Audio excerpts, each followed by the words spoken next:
was uncut.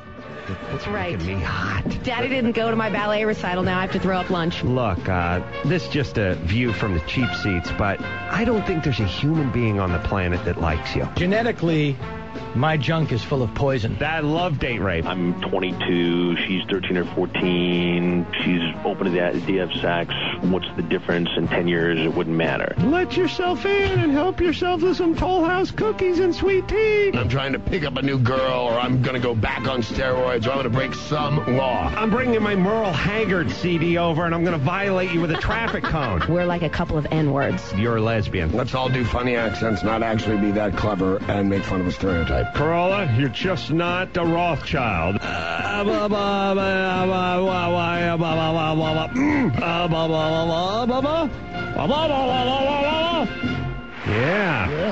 Best of Bald Brian's B-sides.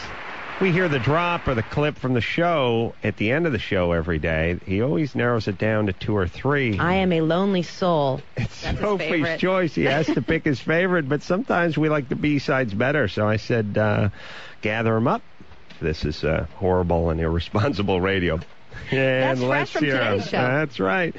All right. Well, as promised, the story that I don't think I've told, not 7. I don't think I've told since Bonaducci will be here, and it involves fighting and effing and bottles broken and bats swung. So Dan, and I wasn't there. Should enjoy it.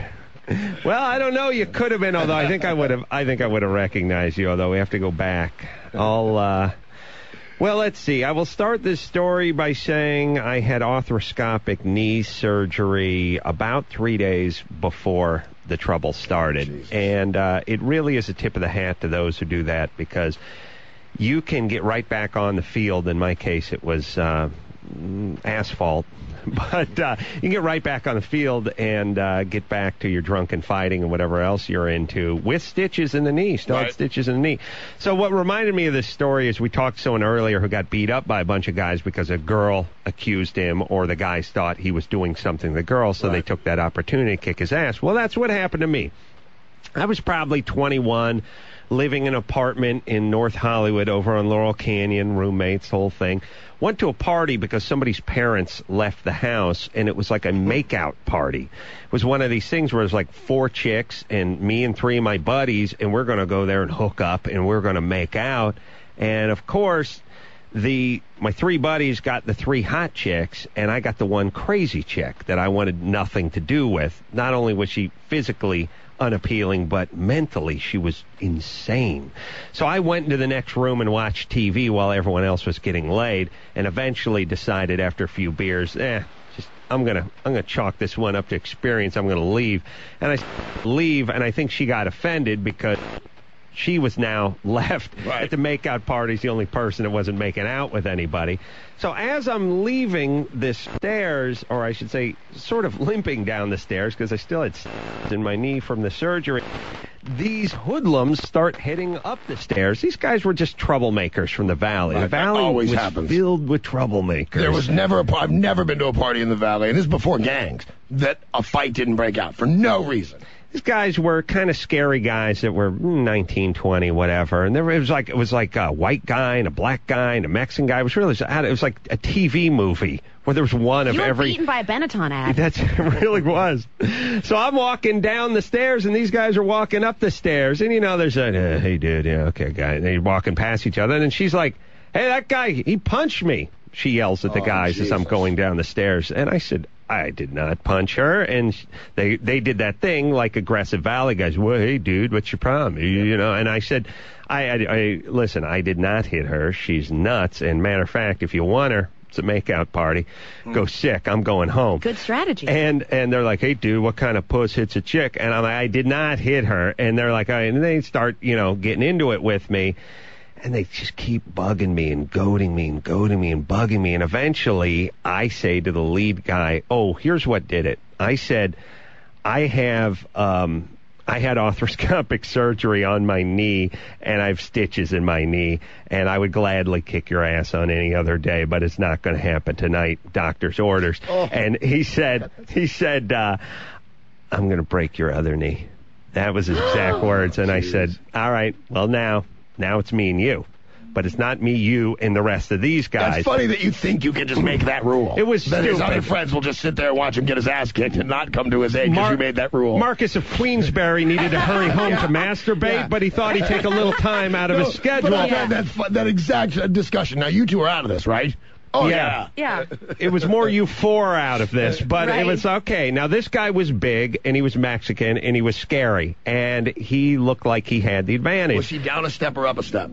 He was short. He was a shorter guy, but he was built like a jukebox, and he had a shaved head and stuff, and he looked scary. So I said, look, this guy will have no problem with me, right? Right. I got stitches in my knee, so you guys, I just need your word that you're going to stay out of this, and we'll walk down to the street, and we'll take care of business.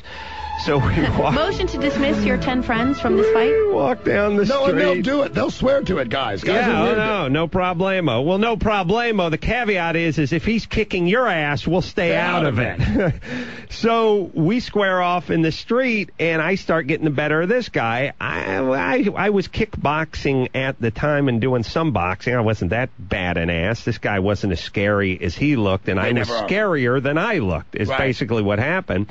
So I started beating the guy up and eventually socked him one too many times, and he fell back sort of into his group, and he wouldn't come back.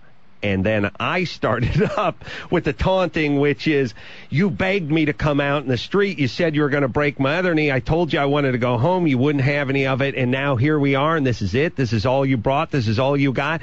And about in the middle of that rant, I felt a baseball bat on my knee.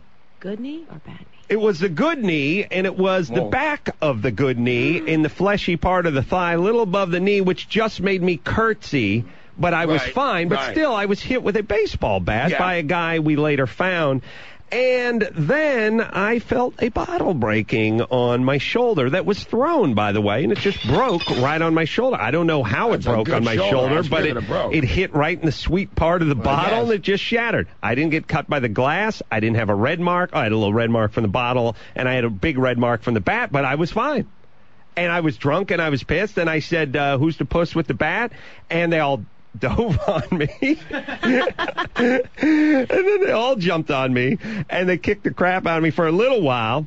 And then they got off of me again, and now I had a lip that was split wide open, but I was still drunk, and I was still angry. And sometimes there are times in life where you just barely slip and hit the floor and you fracture your shin, and there are times when you take a snowmobile and you topple it over 16 times and you pop up, and for some reason you feel fine. This was one of those snowmobile moments. I had a busted open lip. I got hit with a bottle and a bat, but I felt fine. So I said, who hit me? Who busted my lip open? Like they knew. And it was the black guy. Now, the black guy was some kind of kung fu guy. And so me and him squared off in some sort of kung fu theater until the cop showed up, and then my buddy Ray and Chris showed up, and they went in and terrorized the guys. And